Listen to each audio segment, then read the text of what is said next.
Hey everybody, welcome to another episode of Thru FM, and in keeping with the sort of precedent set from last month when I did my Gen Con coverage, I'm going to keep doing this sort of on video, but those of you that are listening to it on the audio on the podcast and iTunes and all that stuff will be able to just listen to it. But I was just going to keep trying this thing where I still talk to a camera instead of just to a mic, and we'll kind of see how that goes, although this will be kind of a little bit more cut up than my normal reviews, just a little bit. So today we've got an interesting podcast. A couple of reviews to get out the gate. I've had a chance to play some games prior to Gen Con and then after Gen Con, and the last couple of months that I haven't had a chance to get to do a full review of. Some of the games that I won't get a chance to do a full review of, I talked about a lot in my Gen Con coverage, where I did a couple of days worth of coverage and then kind of in the post coverage. So there's some games there that will theoretically get missed if you weren't, paying attention to that coverage. One that I got asked quite a bit about, for example, was a game called Unmatched from Restoration Games, because I did kind of compare that to the Funkoverse game in my Funkoverse review, and some folks asked me to kind of elucidate my thoughts on that. I'm not going to repeat myself here, but if you go watch the Day 2 coverage of my Gen Con coverage, then you'll see kind of why I wasn't really super favorable about Unmatched. And then, of course, some other games there I talked about that I won't really get a chance to do a review of, I did cover there. So if you're interested about some things, maybe go check out the blog post on BGG or whatever, and then you can do that. So we're going to climb through a few reviews. It looks like 7. These will be quick and brief. And then I've got an interesting sort of topic that I've been waiting to actually use and kind of have time to actually plug this in. So let's tell you a little bit about it now. And then you can look at the timestamps below if you want to jump to the reviews, or if you want to jump ahead to the topic itself, then go for it. But I listened to a new podcast that came out, I think earlier this year, maybe spring or late winter this year in 2019, called Game Brain. And that's Matthew Robinson, who lives down there in Southern California, and it's sort of his podcast, but it's really his game group's podcast. And he reached out to me when it started up, and I've been listening to it ever since because I really enjoyed the podcast. So the concept is, it's sort of Matthew's podcast. Let's just call it his for now. It's not really just his, but he will have kind of a rotating rounds of guests, all of folks that are in his gaming group. And so one week it'll be him and Billy. He doesn't have anybody named Billy, but him and Billy, and then the next week would be Francesca or whoever. So they kind of do like a rotating thing. So he has basically a new guest on each week, but it's really just a new co-host. And so they'll talk about the news and review a couple of the games they've played, and come up with some kind of topic. I really like that format. It's really cool. And so a couple of months ago, I want to say this was probably beginning of summer, they had a very interesting topic, and I thought all of the answers that they gave to this topic were very interesting. But I also found myself, and this happens sometimes when I'm listening to other folks' podcasts, where I'm kind of talking at the podcast, either out loud for reals or kind of in my head, where I'm like, oh, that's cool, but I want to say this. Like, I want to interject that. Like sometimes, especially when I'm listening to Secret Cabal, happens all the time. When they're all kind of batting around, and I want to say something, like I want to interject, and I'm like, I can't. That's super frustrating. I don't know what it is.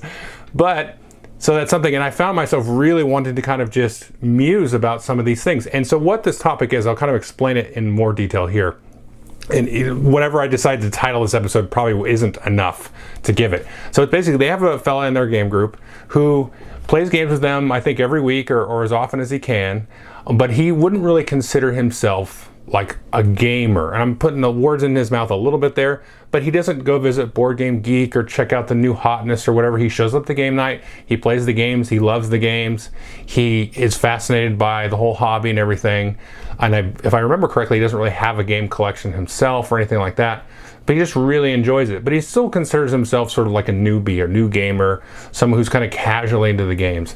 And he came up with a bunch of questions that he kind of had towards the hobby, and that he also felt that others might have kind of that are sort of on the surface. They're not, really delving into the hobby, hardcore or anything, or whatever you want to call it. But they really enjoy the hobby. They enjoy the games. And so there were some questions, like he was like curious about what some of the answers would be from the other hosts that, were more invested and, gone so far as to create a podcast and everything. And I found all the questions very insightful. I found all the answers very insightful. So I wanted to just go ahead and completely steal the idea with a completely unabashed thievery and take the idea from them, because I thought it was such a great idea. And I had just had some of my own answers, so I'm going to take the questions here and just read through them, and I'm curious what some of your thoughts are on these questions and specifically, and I will have a link to that actually Game Brain episode there. So if you want to jump over to their guild or something on Board Game Geek, then go for it. And I just thought it was really good, and their questions were really good. So I was super excited about that, and I've been waiting, kind of holding this in my pocket. And if Matthew or anybody from his group watches this, I stole it from you. But I really like your podcast, so hopefully it's a little bit of a plug too for the podcast, and not just complete thievery with a little bit of baggage or something, I guess. So that's that topic. That's going to come later, whenever the timestamp says here. And so I'm really excited about that. And then I'm also not excited to review pretty much any of the games that I'm going to talk to you about. And it's super frustrating. And I had this whole thing in my head I was going to talk about, like being a reviewer and all that nonsense. But, I think people have heard enough from me about that. And this doesn't happen often enough to really like get me down. But it's also like, okay, do I shouldn't even bother reviewing this stuff? Or like, what do I do? If people want to know. And I have to like stay consistent, I think, just for my own brain, for my own sanity. So when I don't like a game, I'll plug it in sort of a blacklist idea here on the podcast, and I apologize, but just to keep myself consistent, because I think if I held it in too long and never reviewed anything negative, I would go a little kooky, and that's all that really matters. So the first game we're going to talk about is Infinity, which is a miniatures game. I got their new 2-player starter set. I've been very excited to play this game. Anytime I bring up a skirmish miniature game, there's always, I can tell you who their names, but I don't want to feel like I'm calling them out, but there's like 2 or 3 people that always say you have to play Infinity before you're allowed to talk about these other games. Not really, but there's a little bit of implied, that to it. And there's other random people that will say it too. So there's not just the same core, but I can flip a coin and one of those people will comment and say, you haven't played Infinity yet, have you? So, but other people will jump in too. So I was excited because this game has a lot of good buzz, a lot of good, I believe they have a very good community and all that stuff.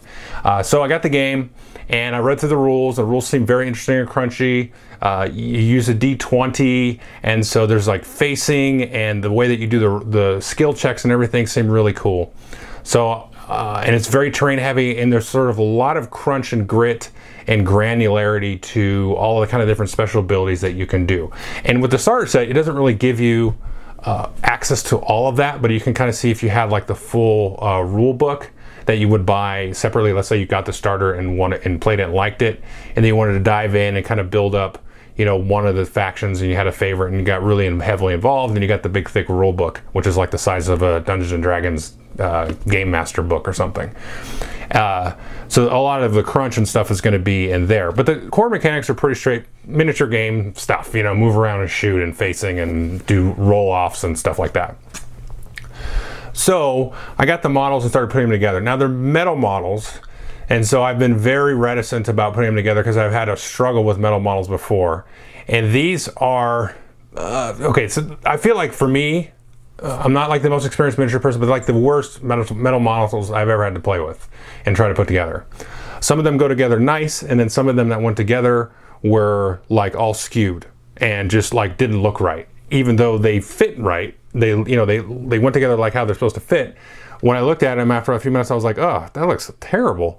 And then some of the others, like there's no instructions. There's some super, super tiny pieces, like impossibly tiny. I'm like, is this a shaving? Is this some flash? Oh, this is actually a little armor panel. Oh, okay, where's this go? I have no idea where this goes. Why does this guy have 2 of them? I can see where this one goes, but not where this other one goes. Why is there 2 here? And there was just constant nonstop stuff. And then I said, you know what? I'm fed up. I'm sticking to my rule of no metal miniatures. As far as if you have to assemble, they better be like you have to plug an arm in and that's it. And I know they have these miniatures are meant to be very, I will say delicate, but very like athletic. looking, and they're very skinny and sort of like a track athlete might look. They're not like a football player athletic. They're more of a track athlete, and I was just very upset at the moment. And my wife was like, "I've never seen you this frustrated. When you're putting together the miniatures, I've seen you sit down and put together a whole bunch of terrain or like 50 miniatures from other games." And she said, "I've never seen you so like frustrated by this." And I said, "No, because people have told me that these metal miniatures are not like the other metal miniatures, and it's not that big a deal, blah, blah, blah. And I'm frustrated because I want to play this game, but I also like, no way can I, as Joel, recommend the game to folks. I can't do it. Because this is not something that I would want to do. I'm not going to waste my time with the miniatures." So, that's a bummer. So I know probably I'll get some flack for it. At least respect my point of view, because I know there's some people that are fans of the game. I'm not saying the game's bad. I'm just saying the metal miniatures and stuff are not worth my time in 2019. That's all I got to really say about that game. The mechanics and everything seem really fun, and so I'm like, well, it doesn't really seem any better or worse than like a crunchy game like Necromunda or something. I'm rolling a d20 versus a couple of d6 rolls. Okay, sure. I mean, you might like one more than the other, and go ahead and debate that with people, but it's just it's put me in a mood. So that's the new 2-player starter set from Infinity. It's kind of a non-starter for me, the way that the miniatures were. Okay, so the next game is a new game from Games Workshop called Stormvault, and this is a new Barnes & Noble exclusive game. They've got 3 coming out. One's Combat Arena, one is a new Warhammer Underworlds, and then there's Stormvault. So one of them I'm not a huge fan of at all. They came out with a Lord of the Rings board game last year that was also a Barnes & Noble exclusive. This is the same mechanics as that game, which I reviewed unfavorably a year ago, but this is now a co-op. So you have the same sort of random setup of special event cards and locations on the board, but instead of players competing to steal the one ring, which didn't make any sense in the Lord of the Rings, this is now a co-op, and you're all Stormcast Eternal Knights of Lightning that are trying to kind of fight back the forces of chaos. I was like, okay, so maybe this might actually work better as a co-op. And I was, really kind of looking forward to checking out the game, because the mechanics are pretty smooth and elegant. It might be a nice family game. It does not really work at all with even if it being a co-op. It's too much like the real problem is just the complete total randomness of the game. The way you set the cards up around the board is nothing. I mean, it's not really good or bad. You just have these random cards associated with these different random locations, and you get events or boons and things like that are going to help or hurt you. And then you have this like random 1d6 roll combat that is like completely impossible to mitigate most of the time. And the game can just kind of go one way or the other. The 2 times I played it was like super wild, swingy stuff, and I never felt like I was really involved. And I guess sometimes you could like lean on the crutch of like, well, it's a good family game, it's simple. But I'm like, man, I mean, there's a lot of good family games that are simple that are really good games. And so it's a disappointment. I didn't really expect much out of the game, but it just was like, oof. It's got some nice models and stuff in there, but I don't know. To me, it's barely a game that's worth even like breaking open. Anyway, that's Stormvault from Games Workshop, one of the new Barnes & Nobles. I may get around to talking about the others later on, maybe this month here. The new Warhammer Underworlds one, which is Dreadfane, it's a neat little like self-contained Underworlds box, but you can also expand it. But it's kind of meant to be a sort of a starter beginner box, which is cool. And then the other one is Combat Arena, which is a sort of Gore Chosen, which came out a couple of years ago, which is really, again, it's very silly dice chucking fest, but it's really fun. And that's like gladiatorial corn warriors fighting, and this is sort of like I feel like they're in a training simulation, but it's like 40k Gore Chosen, and so it's basically the same exact game, really. So if you liked Gore Chosen but you wanted a 40k one, then you should get this. And I think it's not a super high strategic game, but it is just a lot of fun. Anyway, so that's getting back to the point. That's Stormvault. The next game I'm going to talk about is a new release coming out from Simon, and this is God of War, the card game.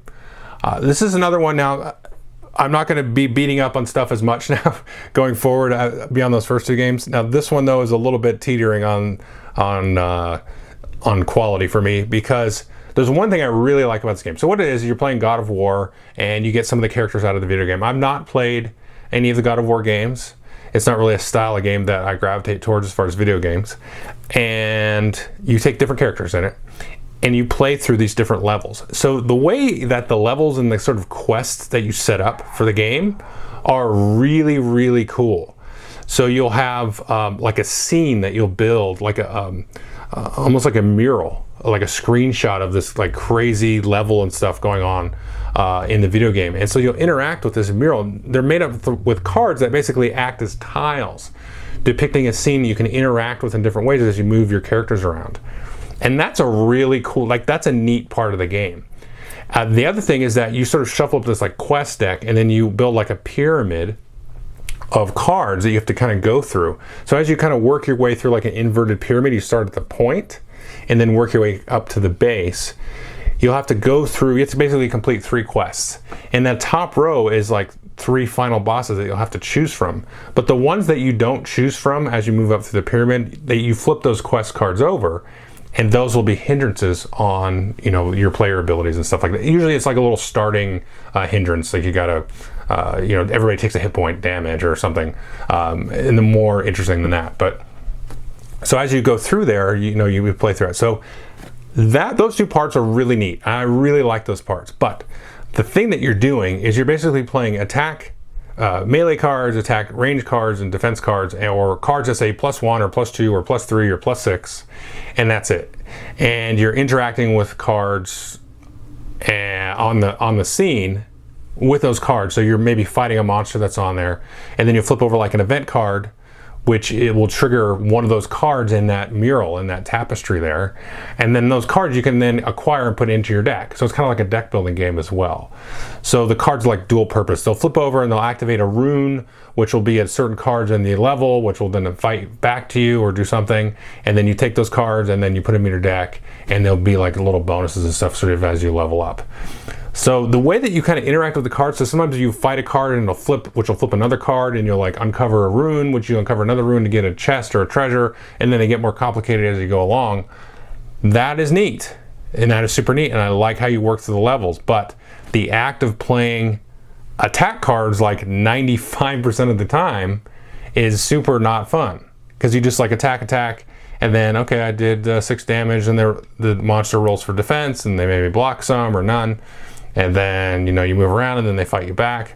And then if you have defense cards, you get to play defense cards. One of the games we played, I played this one twice as well. One of the games we played, one of the characters died on the first or second, and they had like literally nothing they could do about it. They just had nothing. And so they're out of the game, and they had to sit there while the other players were, you know, having to play through the game. And it was like, what? How could you just die that fast? And then it was like, this is just not that great. And I wish they would take that system of that mosaic, that mural of characters and stuff you interact with, and the whole quest thing, because you kind of replay the game and you have like kind of different procedurally generated quests and stuff. That stuff was cool. But if you had like some cards that like did stuff, like you know, he had like some actual decks that like had effects and things. Like think about, I don't know, Pathfinder adventure card game, the Warhammer Quest card game, Heroes of Tyranoth, some of that kind of stuff, some of these LCG games or something like that. You had like a specific deck that you could build for each character that was like unique and felt like you were playing that character. But these are just like numbers with attacks on it. I was like, oh my gosh. And then the upgrades you get, I was like, oh cool, this is a +6, great. Like that was just completely like flattening and disheartening how that worked. So I hope somebody kind of steals those 2 ideas with the quests and kind of the mural idea, and the way that you could kind of get cards flipping on that mural would sort of change the look of the environment that you were in. That was so cool. But just the actual game was like, this is so boring. So anyway, that's God of War, the card game. And the next one is Tribes, Dawn of Humanity. It's a new one coming out from Cosmos. Was not super interested in this one. Now they did send me a couple of games, and one or two of which actually I'll probably be talking about next week or the week after that I've enjoyed. But this one I didn't really know anything about it. I thought it looked pretty, and it does look pretty. And then I read the rules, and I was like, oh, this actually seems like it's kind of fun, because it's sort of like it's like the prologue or the setup to another larger civilization game. And so just to kind of boil this one down, it is super boring. Now the mechanics are a little bit tricky to just kind of talk through, but what it kind of boils down to is you're just kind of moving up a bunch of different tracks. So you have like your own little sort of tableau of hexes and things, and you're moving characters around there, and you're creating new characters, little figures that you move around, and you're trying to cover up different like resource locations, which allow you to like buy cards and stuff, and well, not buy cards, but put your little marker on a card and sort of build up sort of a tech tree idea. And the action selection thing, on paper it looks interesting, where you choose an action, and then you do that, you do like a move or reproduce, have a baby, and then it goes to the back of the list of the actions. If you want to do another one, you'll put another resource cube on there to pay for it, and then so if somebody takes that action, then they get the cubes that are on it. So, but it's just like you really feel like you're basically doing nothing the entire game, is what I kind of felt like. Like it just felt like you're so much just going through the motions and just shoving cubes around. Like it just sucked every inch of theme out of it, and it was just, again, it was just like a dud of a game that just had no like inspiring like emotion coming out of the game at all. It's really hard to quantify. It's like expect, like I feel like some people would like this, and then they would probably play it like twice and then be like, don't like it now. And I actually played this one with the family, and man, I've seen my game group get super bored when they're playing a game, but never my family. They're like, this is so boring. And I'm like, I know, isn't it? And then, so I don't want to harp too much, but it takes something for my family who is, we play games every couple of weeks, and they're usually interested to try whatever, even if it's weird and clunky and stuff. They're still kind of like at the point where they're like, oh, that was kind of interesting how they did, but no, they were super bored by this, as was I. I was bored to tears. So anyway, that's Tribes, Dawn of Humanity. I know it's hard to really quantify this one because it's an abstract Euro. It's a lot of pushing cubes and stuff like that, and action, efficiencies and all that. So it's hard for me to really kind of pin down like, well, this is weird and this didn't do that right, because it's just a flat, boring game. There was no like inspiration that came out of it. So anyway, that's the Tribes, Dawn of Humanity. And now the last three here are games that I actually do like, but fell flat for one reason or another. And to the point where I'm like, I don't need to do a video on these. So the first one here is the new Chronicles of Crime expansion, which is called Welcome to Redview. I had to remind myself of the name. So this has some elements that I really like. I've liked the base game of Chronicles of Crime. I've liked the noir version. That's probably my favorite version of it.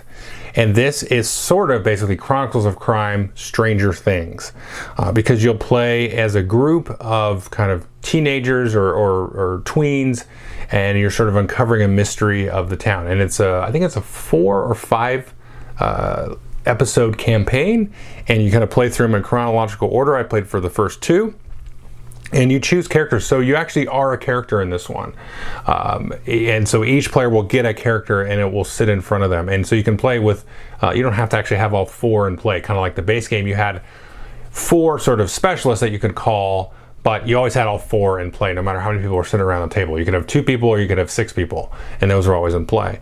Whereas this, you take each a character, and then when you do a task, sometimes it will have you roll a die against your stats of the character. So one is like fitness, and there's like a conversation one, and then there's sort of like an intelligence one. It's not called intelligence, but I forget what it's called.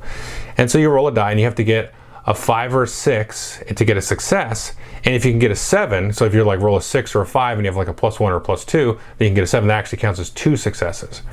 And so sometimes they'll say, do you want to try to like break into this building or try to sweet talk this person or whatever? So each player will roll a die for their character to sort of see if they win and succeed at that.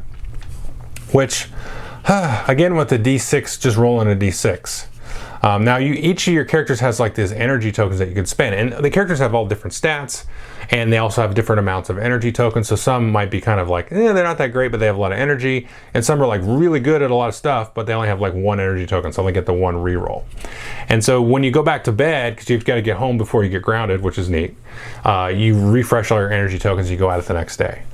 And so the problem with this is it's not as good as Noir, whereas Noir, you really felt like you were pushing your luck and like changing the story if you passed or failed the events with some of the certain things. You could stalk somebody in Noir, you could break in, you could kind of like intimidate people, but you were really pushing your luck by doing that. Just the choice of doing that would change the gameplay. Whereas this, if you failed, it would just like waste time and like effectively waste your score, because it would just eat up time, and it never felt like you really were changing the story up. And you could just go back and try it again, and it was like, oh, what? And then as far as like the story goes, I don't really want to spoil anything, but I was like super not. So in my head, and this is part of the problem, I was like, oh, this is like Stranger Things, and the story was not like really like Stranger Things. I didn't finish it, but the first time I was like, ooh, I'm so bored by this story. I don't like any of these people that I'm interacting with. They were just not that dynamic or fun. It was like, this person is a pain in the butt just to be a pain in the butt, and you can like see that coming a mile away. It was just like, just couldn't get into the story. And again, the whole like, doing a skill check to see if you succeed was a bummer, because this is a D6. And then, but the real sort of compounding on that was like, when I failed, it didn't matter. It wasn't like, you were grounded, or the story took a turn, or something catastrophic happened or anything like that. And so it just felt very meaningless. Now, the actual mechanic of doing that die roll, I don't like it, but that in itself is not a huge deal breaker, because the way that you do it is each player rolls a die and you take turns. And so when it's my turn to roll a die, I'm like, I roll it, okay, I failed. So I have only, let's say, 2 energy tokens to do a reroll. Maybe I have 4. And I'm like, okay, well, I've got a lot, so I'm going to spend it. Even though I'm not good at this stat, I may spend it. And then the next person will go, and then they can go until... So there's a real interesting way of saying, okay, you start the rolling. So you do them one at a time. So the order that you do the rolling and stuff, you can kind of play around with that a little bit. So that is kind of interesting, because it kind of gets you into this mental space of, well, Sally, she's really good all around, athletic and smart and everything. She's great. And then, Frankie over here, he's a little kid. He's super smart, not fit at all, that. But, then you're kind of looking at the number of energy tokens, and you're looking at the task. So that kind of gets you into sort of the role-playing mood by itself. And just the way that you can kind of play with that turn order, so to speak, was kind of cool. So that kind of won me over a little bit with the D6 roll, which I still ended up not liking, but because, like, the ramifications were like, oh, you wasted 10 minutes. It's like, well, okay, now I get to do it again? Like, I shouldn't be able to just try it again, and I should have been like arrested, or I don't know, something funny or dramatic happens, like send this story a bunch of different ways. Whereas, so just kind of coming off Noir, this was like a huge like drop for me in terms of like the compellingness of the game. Anyway, so that's Chronicles of Crime. Welcome to Redview. The next thing is Everdell Pearlbrook, and this is the expansion to Everdell, which I really enjoyed last year. And so this is interesting, because it adds like not a lot of stuff to the game, but the little that it does add can somehow seems like it adds like a bulk of time to the game, especially when you play it with 4 players. And the time is not such a big deal. Like, I only played it twice. I played it 2-player and 4-player. The 4-player game we played was frankly excruciatingly long. We did have a couple of new players at the table, but they're pretty crafty gamers. And then myself and another fella there, we both played it before. And but even myself, well, I've played the base game probably 10 times, something like that. And even me, the thing with this game is, though, this is what I'm trying to get at here, is the base game even is super tight. when you start the game up. Like, it's very easy to feel like you're going off the rails. You're not going to be able to do anything. You're like, how am I going to build more than 3 cards? You know, that the base game itself already has that. But I played it enough, and it gives you there's enough kind of going on in terms of like the quality of cards that are in the deck, that you get yourself out of it and you feel like really good about it. And then you get a little bit of engine. You can kind of get your engine turning, and that's what I really liked about Everdell. And this one has in it like even more of that, because you added a new resource. You added the pearls. You added these cards that you are going to the pond, and you have these adornment cards that you're trying to do, which are really good. You can spend a pearl on it, and it'll like inject you some resources or something, and then give you kind of an end game bonus target to go after. And they got some new monuments and stuff like that you can go after. They're worth a lot of points in this case, and so they kind of play with what things are worth and how much they cost and everything a little bit here too. But like when I played this game, especially with the 4-player game, I've never actually had the fear. I was like, oh no, I'm actually gonna not build anything like worth anything in this game. I think I had like 1 or 2 cards built, and I'm like, I thought I knew how to play this game. And then after a while, I think I got like 3rd place, but it was just by a couple of points from 1st place. Not a big deal. But you know, the engine got going, but it was like such a slog, and like it used such amount of my brain power to like puzzle my way through that. So it turned this game, which was pretty much just like a medium card game. It's like an Imperial Settlers or 51st State, or you know, it's a medium weight, good chewy game. It has like a real tight economy to get going, but the card pool was such that you could sort of deal with it. But now this is like, you'll have stuff in your hand and you're like, oh my gosh, like what is this? This is like, I'll never be able to do this. And you just gotta, so the new cards sort of like dilute the deck a little too much, and like you sort of, I don't know, it just pulls the game a little bit too tight for me to really get into. I wish there was like some more replacement, like you took some more cards out of the deck and there was like maybe more cards in the expansion to sort of just change it up. Because I think it's like, it's good and it works and everything, but it just kind of stretches the tightness of that game to the point where, man, if you have not played this base game a few times, then getting into the expansion is going to be very difficult. And the other thing is like, okay, all of that extra brain power and everything, I was like, I feel like it didn't really buy me anything new. They were just sort of like this extra stuff. Like it kind of took me out of the theme a little bit of it, of kind of building up my little village and things like that, with sending my little frog worker, which you can send to the pond, and then you can, you know, generate more resources and stuff. It just felt like is like a little bit, you know, bolted on kind of idea. But, you know, like I didn't hate it either. So this is nowhere near the category of games that I've just been previously talking about. So I can almost kind of recommend it, but I would say you've got to have played like Everdell like a dozen times, and then now you really want something new, and you want something to be hard. You want it to be really, you know, with a lot of sort of interlocking pieces. And I think that's like none of that stuff is negative. It's just like through all that kind of struggle and everything, which I liked mechanically, like I really got into that. At the end of the day, I was like, oh God, it didn't really feel like it bought me anything new in terms of, you know, what the world itself could kind of give me, sort of idea, if that makes any sense.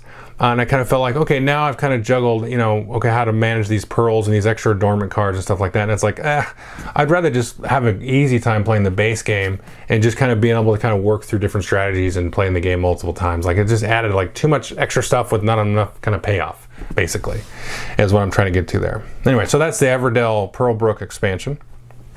And then the last game we'll talk about is I finally got a chance to play Quacks of Quedlinburg. And that was obviously the Spiel des Jahres winner, not this past year, which was just one, but the previous year. And I hadn't had a chance to play that. And so my friends brought that and we played it. And I really did enjoy the game. And we played one of the, not one of the advanced scenarios, but it wasn't like the intro tutorial scenario or whatever, because you can configure this game a bunch of different ways. If you're not familiar with it, I'd say go watch a video on it. But you basically pull tiles out of a bag, and it's kind of like a push your luck idea where you pull tiles out and then you'll advance this like little token that sort of tracks this potion that you're making. And if you bust, like certain colored tiles will push you above a certain number. If you do that, then you bust and you kind of like, your potion sort of explodes or whatever, and you gotta, you don't have as great a time in the sort of the scoring phase of that round.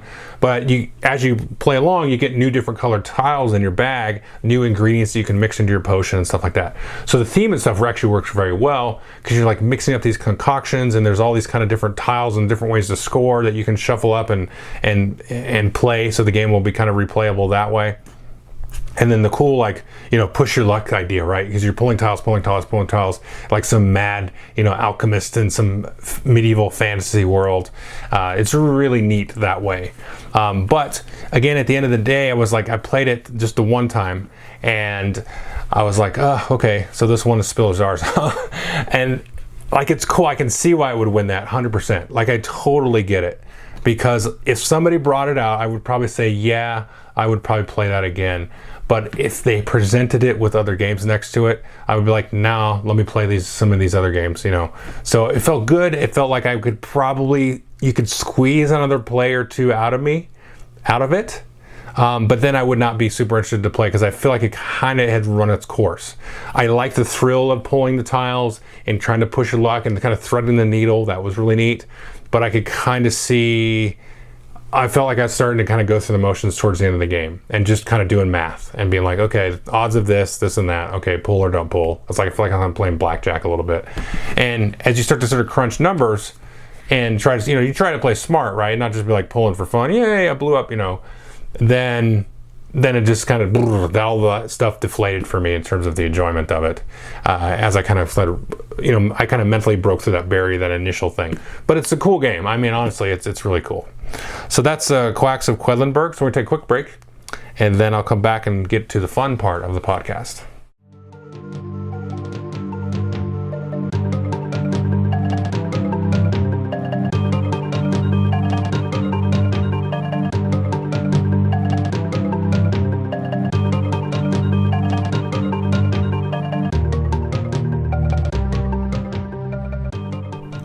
Okay, so we're back, and now we're going to talk about what I've entitled the top 10 questions from new gamers. And again, if you missed the little blurb before, I listened to the Game Brain podcast, and this is one of the hosts. They came up with these questions. This particular person is not a super hardcore gamer, like they don't go to Board Game Geek and they don't really have a game collection. They just come to game night and they really enjoy it. And they are also very curious about what some of the other hosts on the Game Brain podcast, how they would answer these questions, as from him coming from kind of a new gamer, sort of asking kind of general questions that were very curious about the hobby. And I thought these questions were super insightful, and I thought some of the answers that they came up with, again, were super insightful. So we're just going to kind of read these, and the reason I'm doing this, in case you missed it before, is they got me super jazzed, and I was really talking at the podcast, and I was having all kinds of things that I wanted to say, because I thought the questions were great, and I just felt like I wanted to sort of muse and talk about them a little bit, and then present them to all you folks here, that would get you kind of thinking about it. And if you got some comments, then please leave it here on the video or on the Board Game Geek Guild or something like that, because I thought they were really interesting questions in the way that they were presented. So I'll try to do my best to sort of encapsulate that the way it was presented, and then kind of give my thoughts on it. So here, the first question is, what does it mean for groups to be self-selecting based on preferences, of familiarity, and their temperament? And so what I think they were trying to ask here was, so you've got your game group, and maybe your game group is really into Euro games, or your game group is, maybe you all play Warhammer at the local store, or you're a Magic the Gathering game group, or you like to really play Roll and Rights, or whatever it is. And so what does it mean about that we can be very sort of self-selecting? And I thought that was very important and interesting, because for me, when I got into the hobby, kind of seriously back in like 2004, 2003, 4, 5, in that area, then, the group that I played with, they really enjoyed Euro games. We played a lot of Puerto Rico, we played Caylus, we played Lonehurst and Catan and Carcassonne, and the list goes on and on, El Grande. And so for me, that was like a big sort of, light bulb moment, eye-opening, like, look at all these cool Euro games. These are nothing like Monopoly, all that kind of thing. And so, I tried to throw a Ameritrash game here and there at them. But most of them weren't into it. I think one or two were, and it just kind of depends on the people that you're with. But then as time's gone along and I've had different game groups and, more exposure and different experiences, and so my gaming tastes have kind of shifted. And so I thought that was kind of an interesting concept of what this person was asking, because they had come to the group, and then the group has the games that they like, which some of them in this particular group, they like the Resistance a lot, to the detriment, I think, of the host. But they also like big, heavy Euros and things like that, and some other games here and there. So that's kind of like his exposure to the game, to the hobby. And I just thought that was just an interesting kind of take of someone, listening to someone that sort of considers himself sort of a newbie or a new gamer who really loves and enjoys the hobby, of kind of saying, well, what is it about this? Our group sort of self-selects itself out. And so, maybe that goes into other kinds of levels too, where, I don't know, I'll pick a stupid example, but if somebody shows up and they're like filthy and smell and just, they look like Pigpen on the Peanuts cartoon, we're probably going to self-select that person out of the group because, we don't want to be around that because we don't want to smell stuff or whatever, or maybe, I'll be fair. The group will be known to throw F-bombs and stuff, but it's all within the realm of the magic circle, and like there's never anywhere close to hard feelings, and that kind of thing. And it's not like crazy, except for one guy. He knows who he is. Anyway, it's not me, although I can get in there. But so there's a temperament part of that too. So you could be with a group that MF this and GD that and all that, all in good fun, but you could totally hate that, and I could totally respect that. Like if I'm playing a group with strangers, like if I go to the shop and play Warhammer or something, like I'm not like that at all. Like I'm very composed because I don't know the people. Like I don't know who this person across the table is for me. But a group can be very self-selecting like that, where just personality. I'm using the extreme example of like language and cursing, but that's an important part of it, is your demeanor as well as an interesting way of self-selecting. And I think that's like it's kind of an obstacle. It's an interesting obstacle, and there's a lot of things that can select somebody out of a group, and it makes it difficult, I think, for a new player to get comfortable with a group.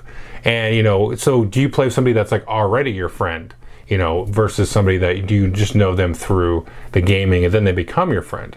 And so I've had that work both ways. So that's just something, an interesting thing to kind of keep in the back of your head in terms of what's going on with your game group and stuff. And just be aware, I guess, of the things that are being kind of self-selected out of certain things. Like certain games may not hit the table because of just habits and things like that of your group, kind of your groupthink, right? So I just thought that was a very interesting sort of approach as a new gamer. It's like, well, if I come in here, then what am I not being exposed to? What's being excluded from me? That kind of thing. And so then that you can get really deep on that topic. But I thought it was an interesting idea to just maybe take a step back and realize, okay, if a new person comes to the group, try to like not just enforce, automatically, all of the group's thoughts on stuff, and just to be aware of that as a new player. Is like they're trying to find what games they like, what kind of hobby and stuff they want it to be for them. Anyway, that's kind of the short of it. The next one is a weird question, and this is, why is chess usually played in silence as opposed to other games? It's not a weird question. That's actually, it got me really thinking. I'm like, what a simple question. But then after when I heard it, I'm like, wow. And so from a new gamer's perspective, this is a very interesting idea, because some games are very loud and some games are not loud. So chess is, obviously two players very quietly thinking, trying to spatially sort of dissect what's happening in front of them on this grid. And then other games like Just One or some other party games are very loud games. And so the obvious answer is that the more strategic and thinky a game is, the quieter the game is. But that also is not necessarily always the case as well. I found familiarity with the game usually will raise the volume of the game. So as players, but not always, but as players, you're struggling to sometimes figure out what's going on. What am I supposed to do? What's legal? Where do I put this thing? Where does that thing go? And so a lot of folks, sort of suck back into themselves and then try to figure things out. But then as the game plays on, then you get more boisterous because you're able to basically talk smack a little bit. So one game I can think of like that was a recent game is PAX Premier 2nd Edition, which I reviewed a couple weeks ago. And that's a relatively crunchy game, a lot kind of going on. There's a couple of rules exceptions you got to kind of watch out for. And so the first couple times we played it, I think it was a pretty quiet affair. But having played it now a few more times, especially this is the last time I played it with the group on my Thursday nights, there was a lot of heavy smack talk and stuff like that. I mean, excessive. And so that's where the game kind of got to that next level. And so chess is not always a very quiet game. I used to live down in Oakland, California, in the Bay Area, and I would go over to San Francisco like every weekend. And there was a certain area of downtown where folks would play chess, and it was there was lots of trash talk, and it was fun to go sit there and just kind of listen to people trash talk and really take it seriously. I mean, sometimes it got like heated, and then other times it was just good fun. So again, I think the familiarity and sort of the personality of that. But it's an interesting observation. So to hear like a new gamer say, well, this seems like a very quiet game, this seems like a very loud game. And I think that's actually not necessarily true, but I think it has a lot to do again with the familiarity of the game and the familiarity of the players with each other. And that's really going to kind of dictate the volume and the setting as well. Like if you go to a chess tournament and it's all like, the clock timer thing, then that's obviously going to be very quiet because they're probably playing for some money or some prestige. All right, so that's the second question. The third question is, do game mechanics come from the real world? Is worker placement based in reality? And this is just another way of asking about how thematic a game is, but the way it was phrased on this podcast made a little bit more sense to me. And I actually talked about this a few years ago about worker placement games where the worker placement was actually thematic. And so if you think about a couple of games, I use my one example of Kalis, which is my favorite worker placement game, is I take a worker when I put him or her in a building, and I have to pay this person to do the work. So they go in and they gather some resources, or maybe they build another building at this place. So I have to pay them, and then I have to they occupy that space, and they're using that action because they're making use of those resources in the town. A little bit abstract on that side, but it's a very thematic thing. Like in Stone Age, you send a number of workers out to gather stuff, and then they can make babies and grow more. And so those are very much, I think, grounded in reality, and not just in terms of like, oh, it makes thematic sense. It's also like it's a very real thing. Like I'm physically sending workers out into the fields or to the forest or whatever to cut things down. Or sometimes worker placement is very much just like, I'm just taking this thing from you, and that's not really grounded in reality. And so one thing that I really seem to favor personally is physical and visual space in a game and less of a spreadsheet in a game. Like if something has like a track and stuff, like it's sort of, why am I tracking this? I can write this on paper. What am I doing? Am I at work? And then, but it could still be a good game. Like it's not just a deal. That kind of thing is not a deal breaker for me, but it's just like, okay, so I'm tracking my income. That's fair because some stuff is just a track. It's just a count. But if a lot of the game is just lots of counting, then you sort of detract from the board gaminess of it, from the tabletopness of it. And anyway, so getting back to this question is like, do the mechanics come from the real world? I was like, sometimes, yeah. And I think in the best games, somebody will take the real world thing. Like a miniature game is obviously real world's physical objects. But I think that sometimes the more that the mechanics can be grounded in sort of mirroring what the physical activity is, sometimes that's a better thing than if not. So there's that question. And the next one is here, why are there no lawyer or courtroom games? And on the podcast, if you listen, I think Matthew reads a list of like 20 games off that are lawyer or courtroom based games. But there's not a lot, and you don't see a lot of, well-known games that are based on a courtroom or some kind of lawyer theme to it. Although there was a game that came out last year from Victory Point Games, which was the trial of something or other. Oh, I can't think of it now. Oh, I just looked on Board Game Geek. It's called High Treason, the Trial of Louis Riel, which I actually recommend that game. It's a very interesting game where you're kind of trying to sway, I believe the jury in that or the judge. It's been a couple of years, but you're trying to sort of play through a scenario as a solo player to kind of sway a jury or sway somebody to find Louis Riel innocent or guilty. Again, it's been several, but it's a very good game. So that one just made me. I always think of that game because I've had this question come up before. Like, you don't really see like a courtroom game. Like, there's no law and order of the game or something where you're like trying to argue your case, which should be theoretically, gameable, like gamifiable, where you'd have you're kind of competing. You've got evidence that you're sort of competing with resources for.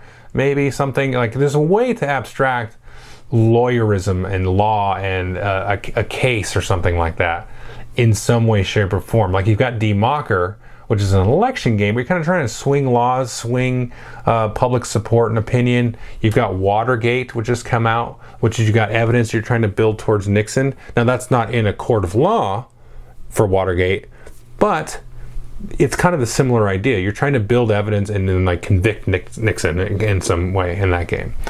So, but it's not something you see a lot of. So I'd be very interesting if we could see a really good game that is sort of transcends, all these games I mentioned, the Trial of Louis Riel, Watergate, and stuff like that are good games. But it would be interesting to kind of see if something, could come up with like some real massive hit of a game. Although Watergate could be, I think it's an excellent game, but we'll see. But that was an interesting question. Sometimes you get people asking questions like, "Oh, you've got games about this and that, and trading the Mediterranean and space and all this stuff, but why isn't there a game about law?" So, interesting question. The next question is sort of dovetailing off of that. Why is it assumed that fantasy and gaming work so well together? Why is there a strong connection? And they kind of expound a little bit more about this on that podcast, but my kind of take of it was it's very easy. So there's actually sort of a subtext to this question, just to kind of be a little bit of a spoiler, is why is it that so many gamers theoretically seem to really enjoy like fantasy and sci-fi? Like, why do those two worlds kind of go more hand in hand? Not so much like why does fantasy make a good setting for a game? Well, that's because you're like achieving victory and fighting monsters and stuff, and that's fun, right? I don't know. That's so you can kind of progress and go. You can level up, and Dungeons and Dragons is such a big thing, and obviously board gaming and Dungeons and Dragons could get really close. There's a bunch of Dungeons and Dragons board games, all that stuff. But why is the game world and the fantasy sci-fi world so intertwined? And I think, I think Matthew was the one on the podcast that said it's actually really not, because if you go to Germany and you go to Essen, it's been the case. It's changed a little bit over the last several years, but it's been the case that none of those really have much of a fantasy or sci-fi setting in it. It's been a relatively new thing that Euro games, so to speak, will have that kind of setting. And so I don't know that isn't true though, because I listened to an interview with Stefan Feld about a month ago when he was at Gen Con on the Rolling Dice and Taking Names podcast, and he talked about he likes to role play. He's actually a hobby actor, so he'll act in plays, and so he likes to play D&D and role playing, or he used to play a lot of D&D role playing. I think he still does. I can't remember exactly, but at least he did for a while. And so again, that's a fantasy kind of thing. And I've played D&D a couple of times, and I think most of the people in my group have played it. All of them, even people that really only like to play Euro games now. Not only, but that's their favorite game is like a good crunchy Euro. But they also have played D&D and stuff like that. So why is that the fantasy and the gaming combine? And I think it just has to do with make-believe in a way. To be really simple about it, is when you sit down and play any board game, even if it's like about economics and stuff, you're still like getting your yayas off, like running a company. Like if you're playing an 18xx game, you're still using your imagination, right? Yeah, you're doing a lot of math, but you're still like, I'm the president of this company, I'm running your company in the ground. So even those games are an escapist kind of, imagination engine, and if you will, it's just a different way of doing it. When you go to the movies, a lot of movies nowadays are very popular that are fantasy superhero movies and stuff like that, and Star Wars and everything. But even movies that are not fantasy are still fantasy. Like it really, I think, because you're in this world of make-believe, you kind of tend to bleed through, right? So I think the question is, okay, just why do so many moviegoers like fantasy? Well, I think because all movies are fantasy. So I think in some ways all games are fantasy. Yes, there's orcs and elves and stuff in some and none in others. But I think there's really a bleeding through that, any kind of artistic or creative endeavor. But it's interesting because that's a question you kind of get is like, oh, you're a dork, you're a nerd. You like games, you like Dungeons and Dragons, you like Lord of the Rings, and you like Star Wars. It's all the same thing. And it's like, well, whatever. But, all that stuff bleeds together anyway. Okie doke. So next question is, why do you always gain power in games? Because in a narrative or in a story, you often lose power, or the protagonist often loses power. And I thought that was interesting. And they had a pretty good answer for it on the podcast. Was basically, well, it's no fun to lose power. Kind of getting back to the fantasy idea of it. And I think I don't really have much to say to this one, honestly, because, I guess you could play a game where you start off powerful, and then they take everything away from you and you gotta build it back up. And a lot of times I know in a lot of video games, you kind of start off and you're playing through the tutorial, but it's also like the introduction to the story of the game is you have like all this cool stuff. You're like, whoa, I can do all this stuff. And then like, oh, okay. So I fell down to earth or whatever, or lost my memory. And now I've kind of regather all the skills that I had, which I actually kind of hate video games when they do that. I'm like, oh, you took all the cool toys away from me. I thought this was level 0. And then we were just going up from here, but like, oh no, you showed me what's going to happen at the end of the game. Anyway. But yeah, so I think that's basically because you don't really want to, lose things when you're playing a game. Although I think that could be, D&D and role-playing games notwithstanding, that would be an interesting role-playing game, right? If you start off like you were the owner of a company, or you were the leader of a country, or whatever, you were the chief of the tribe, or, anything you can think of. And then your story is your descent and your fall from grace. That could be interesting as a role-playing game. Whereas I don't really see too many games. I'm trying to think. There's probably a game where you are losing, but you're trying not to lose as bad as you normally would. So whatever you end up with is like more than everybody else or something. So that's an interesting concept, though, I think, coming from a game where everything is always like this, usually this upward trajectory, or at least you're going up and you might get knocked off course, but it's always in an upward trajectory. It's never downward or, downward and maybe like settling at some point. Not never, but you usually never, ever see a game, and I'm having a hard time coming up with one. So I thought that was a very interesting question about always gaining power, always kind of accumulating more, getting more wealth, more strength, leveling up your character, getting to the next level, controlling more territory and all that kind of stuff. Why is it always about getting more, Because it's probably more fun than losing. So there you go. All right, so the next question is, I want to stay with that last one because that would be really interesting to see a game about that, where you kind of lose a little bit. That would be cool. If anybody knows a designer, that would be fun. Next one, is Scrabble a Millennium Scale game like chess, Go, backgammon? Are there other candidates? So the question means, we've been playing chess for whatever, 1,000 years, a few hundred years, Go, backgammon for a long time. Is Scrabble one that would be playing like in 1,000 years or 500 years? And the unanimous, I believe, answer on the podcast was yes, and I would agree, because Scrabble is it's so simple. It's a board with some tiles with letters.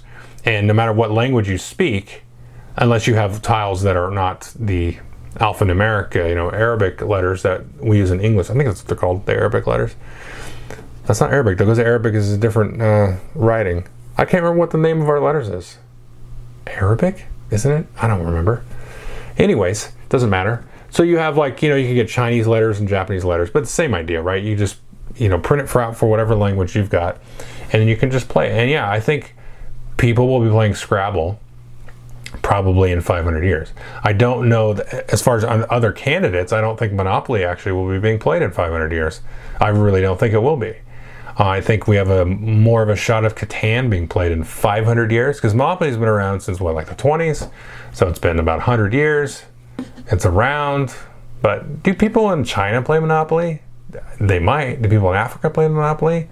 I don't know. Do you? I mean, I don't have that many viewers outside the United States and Great Britain, but you know, do folks in all these other countries play Monopoly actually? Is it just an American thing? Is it even a thing in Great Britain? I mean, I'm not sure. I think it is. I think I've heard folks from there tell me they play it. Anyway, kind of tangenting on Monopoly there, but I don't think Monopoly will be being played in 100 years. I really don't. Scrabble, I think so. I think Catan, maybe. A Ticket to Ride might be being played in 100 years. So what's a good candidate? I don't know. What's a D&D will be being played in 100 years or 500 years? 100%. It'd probably still be called Dungeons and Dragons. I mean, it may not be, but there'll certainly be something that's pretty close to D&D being played in 500 years for sure. On with dice, with paper or a tablet or whatever holographic device you write on, but without a screen. Mostly, I mean, there'll probably be like VR D&D, whoopity-doo, but you'll also have probably, you know, real life face-to-face imagination D&D, probably with some miniatures or not, you know, that'll still happen. So yeah, I think that's probably some good examples. I mean, as far as like these new crop of games here, like these Euro games and the Ameritrash games and this whole like, you know, Renaissance or whatever nonsense of games that we have going on, you know, is there one game out of this group that will kind of like Dominion? No. Ticket to Ride? No. You know, Catan?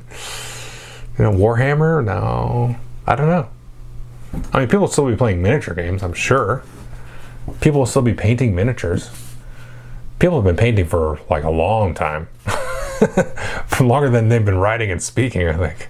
So people will still be painting things. But yeah, that's a good question. I don't know. How do you know? How could you do that? So the next question, sort of dovetailing off that, is why is Monopoly still so popular? And I think that's just because it's just been there. It's like there's a lot of things that we do as people, as individuals, as societies and groups that we just do because it's always been done, and that's how we go. And so a kid wants to play a board game, you get out the Monopoly, you play that, you play the Candyland. You know, I mean, maybe some of that board gaming stuff is going to go away because you see a lot of kids these days with tablets and phones and stuff when they're super young. My kids are both, well, technically grown, but they didn't get any electronic devices until they were into their tweens, into junior high and stuff. Then we started slowly, like, you know, give them a phone and stuff like that, but and the tablets and stuff eventually. But now you see kids with like, they're like 5, which is nothing. I'm not making a judgment, but I'm just saying, like, you know, like, I'm sure that it depends on each kid, and you know, you got screen time and all that stuff that you kind of have to control. But in terms of like the amount of board games they want to play, I think probably people watching this video, if you've got kids, you're maybe putting board games in front of them, but maybe a lot of parents aren't. You know, like, think of there's like 7 billion people, like most people aren't having that put in front of you. So I wonder if there's sort of a cutoff point after like maybe the Generation X and the millennials and whoever's after that. Maybe there's a generation or two down the road where that cuts off and like board games don't really, there'll be some retro movement probably, but it'll probably be very niche. But as far as the question, why is Monopoly so popular? Again, it's just kind of been there. I don't think it'll continue to be popular because I don't think it'll just be there. I don't know that any young kids, a lot of young kids, I don't know what the critical mass is, but I don't think it's a lot of young kids that are actually going to be playing Monopoly. I don't know. But I think, again, why is it so popular? It's just because it's been there. And that's what it's just been kind of like, you know, it's like anything. McDonald's, it's like, I don't know, anything derogatory that's just been there and you don't really like.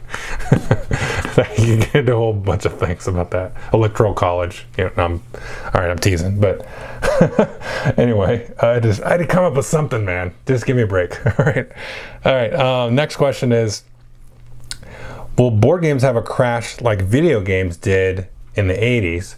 And I think no. I think on their podcast, they talked a lot about how video games had a crash, but since that crash in the 80s, it's just been up, up, up, up, up, up, up, up. And just the technology, and it's like there's not really a crash in sight for video games. It doesn't look like there is. And I don't really think there is for board games. Although I feel like there might be one, but I think it's a ways off. Like I think there's enough people like my age, I'm 43, like rediscovering board games that are like, oh, whoa, I remember playing Monopoly, right? So that you have that little seed. You had that fun with your family playing Monopoly or Yahtzee or something, and be like, oh, this game's actually good and it's rewarding and satisfying when we're done. And so you got enough of these people still around that are rediscovering things. And then younger folks than me, people in their teens and their 20s and stuff that are hearing about this, because we are in kind of a board game boom or renaissance. So the information is still like spreading, it's still bubbling, right? The energy's still there. But as far as that, like, I think there's probably like two sort of currents sort of fighting each other. Is maybe that current of parents and stuff like my age and younger parents that are not putting the board games in front of the kids, and then those of us that are, and there's more of them than there are of us, kind of thing, right? So which one hits critical mass first, right? And then I think, well, are we a generation away from a crash, or 2 generations, or maybe my math is wrong and maybe it's sooner. I think we'll see some tapering off in the number of games being made, but it's like 1,000 or 3,000 every year. Even if there's only like 100 new board games every year, like, cool, that's enough. Like it's like, well, it's only 100. There was a crash. Like, you don't need more than 100, so it's not a crash. It's just market correction. I don't know. Like, what's a crash? I don't know. A crash is if they're like, are there publicly owned board game companies besides Come On Inc? I don't think so. So, like, how are you going to crash? There's no stock market. It's just a company. There could be a new one tomorrow. Okay. I don't know. So that's a tough one. It's not my area of expertise. So the last one here is, can you be good at board games without being good at math or English? Is it a separate skill or combination of skills? So to sort of elucidate on that, the question was, because you can have sort of like a prodigy violinist or something, or somebody that's like naturally good at something that may not be very good at math or English. They may not excel at that. It'd be like kind of a natural talent or skill. And is there something about board gaming like that is? And so they were some kind of going back and forth on the podcast, and I think definitively actually there is, yes, because you can have some prodigy chess players that are very good at that probably are good at a lot of other things too, because there's a little bit of, I think there's a little mathematics and geometry going on, and sort of logic, reasoning, based on, kind of the board state and everything. So I think most of the time you're going to have somebody that is, if they're good at chess or some other board game, they're going to be good at other things. But I think there's probably some wiggle room there in terms of trying to quantify intelligence in a way that there's probably a somewhat of a distinct sphere or space that has to do with like the gaming and the spatial reasoning and stuff. Because a lot of games, frankly, are basically math. If you got an economic game, it's a lot of math. You've got a lot of probability calculating and some of this stuff. You've got a lot of, English skills, reading the written word, processing what it means, applying that written word to a rule set and all that kind of stuff, and doing that. So you need some good logic reasoning, some good English, and some good, basically you need the SAT, if it sounds like. You got logic, reading, and math.